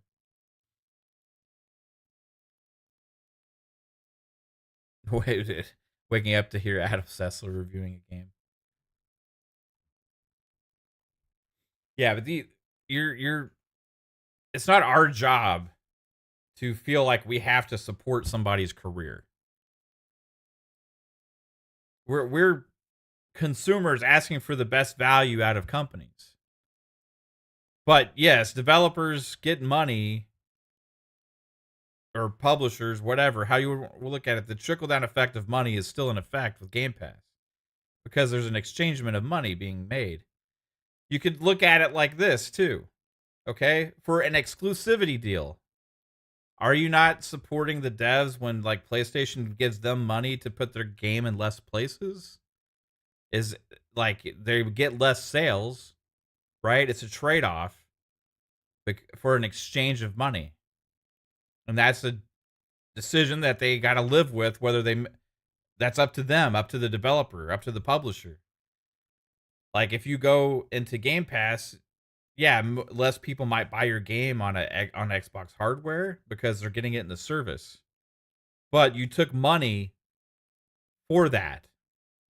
Now it could have other benefits, like your game all of a sudden has more discoverability and is more popular, so now it's doing better in other places. Or it's also starting to sell even better on Xbox because people have been talking about it so much. There's a lot of intricate things that are happening that judge whether a game is successful or not. But it's up to them to choose how to offer it and what deals they're going to take. You can criticize a developer or a publisher for choosing to make a deal with Game Pass and Xbox if you want to. But it's not on Xbox for making them an offer and them accepting it. And if it wasn't successful for the devs and the publishers, then they would stop putting them there. But they continue to do so, as they also do PS Plus, as they also do other services as well, with even in the mobile space. Mobile space is huge, way bigger than we can even imagine. And there's gaming subscription services there too. To act like this is a model that is some kind of detriment to the industry, it's actually the opposite. It's just allowing more people ways to be able to afford their gaming habits and play games. Now, some major enthusiasts for me, like, yeah, it's a huge home run because I'm a grazer. I like all different kinds of genres. I like all different kinds of varieties of games. I use like every feature. Pillsbury says that's why Nintendo will never do a subscription service because they have a big fan support. They have a subscription service that offers games, a library of games in it right now. It's not very good. I mean, they have older stuff. It's cheaper because it's like older, like nostalgia things. But that's a subscription service that they have, that they're offering a back catalog of games in. Will they do the pure Game Pass thing or PlayStation Plus thing? They're doing their version of it in a way that makes sense for them. But yeah, they have one too. I was bringing up all the different things earlier, but Nintendo Switch Online, you has different tiers that offer different catalogs of games. You get NES and Super NES and Game Boy Online games with the base one, and I think on the more expensive one, you get 64 games on as well. Yeah, Nintendo Switch Online plus expansion pack. Yeah, get all the benefits of Nintendo Switch Online plus access to Nintendo 64, Game Boy Advance, and Sega Genesis games along with select DLC.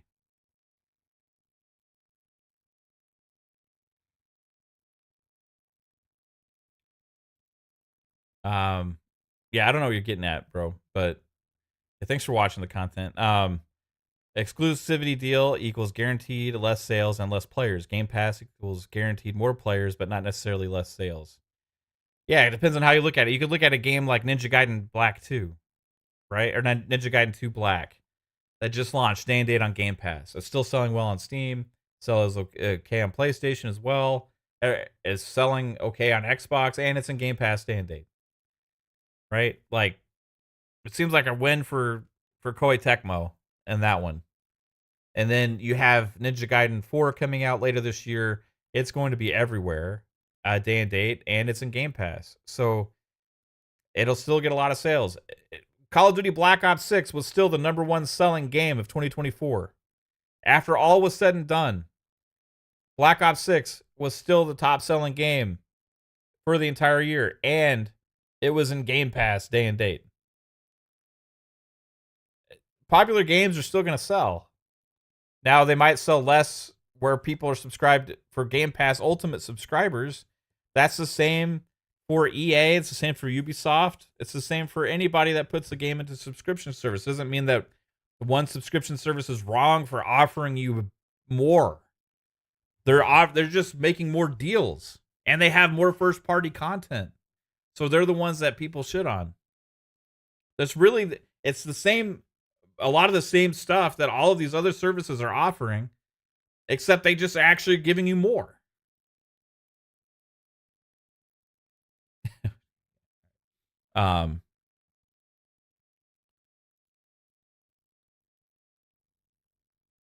That's why they changed their slogan, because everyone was saying for the payers. Yeah.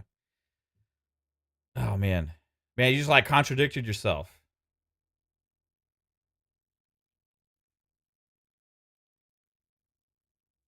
I'm just saying, like, you see, you know who I'm talking to. You just contradicted yourself with that statement. So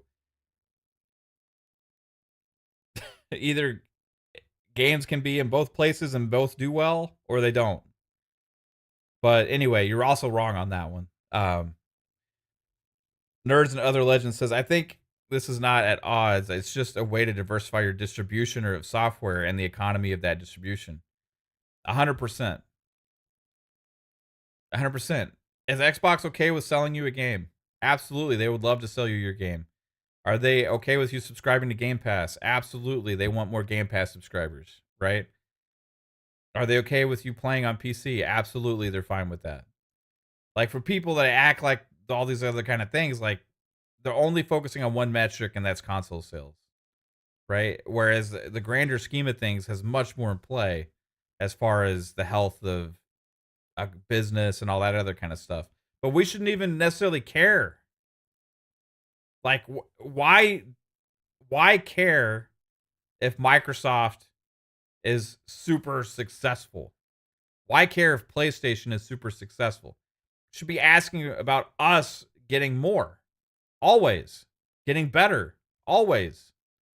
And when the company is actually delivering on that, we shouldn't be criticizing the one that's doing it the best. It's as simple as that. They're giving out of all the subscription services that all these companies are offering, Xbox is giving us the best by far. So who does that benefit? That benefits me as a subscriber. So when these people are attacking Game Pass, I should be asking for better out of PlayStation Plus Premium, asking for more games day and date in the service, because that's better value. And the only reason it's not there is because PlayStation isn't paying the developers and the publishers to do those deals. They're deciding they're not doing it themselves. Why? Because they feel like they don't need to, because it's their PlayStation, right? They don't have to do that, so they're going to sell the games and still get you on their subscription service because their brand identity is so popular. But for me, that's okay, because it's forcing Xbox to do even more because of competition. Like, they want your games to be accessed everywhere. So I'm like, hey, cool, keep competition going, keep all this stuff going, and I'm just going to keep playing my games where I want to play them and how I want to.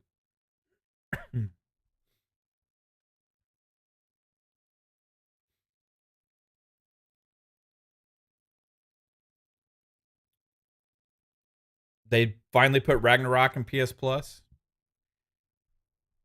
When did Ragnarok come out? Was it 2022? I think it was 2022, if I'm not mistaken.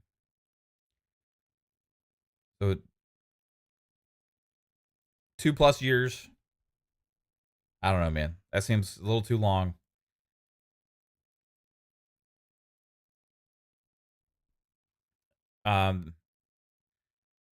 Yeah, well, that one we can agree. Hey, PlayStation needs to start getting their fucking first party games pipeline in check. 100%. because those 10 cancellations of games and service games, they don't know what the hell they're doing with that.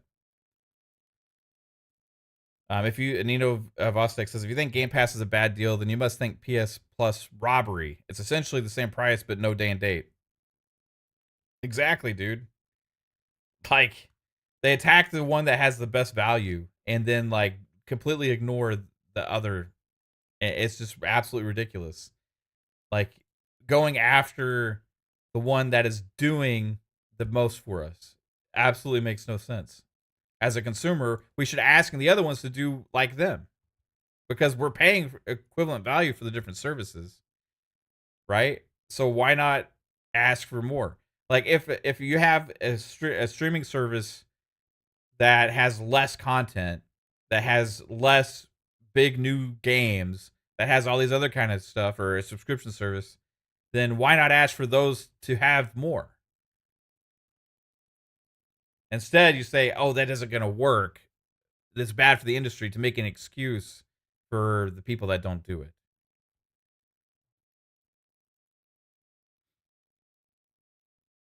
Ragnarok is 25 months old.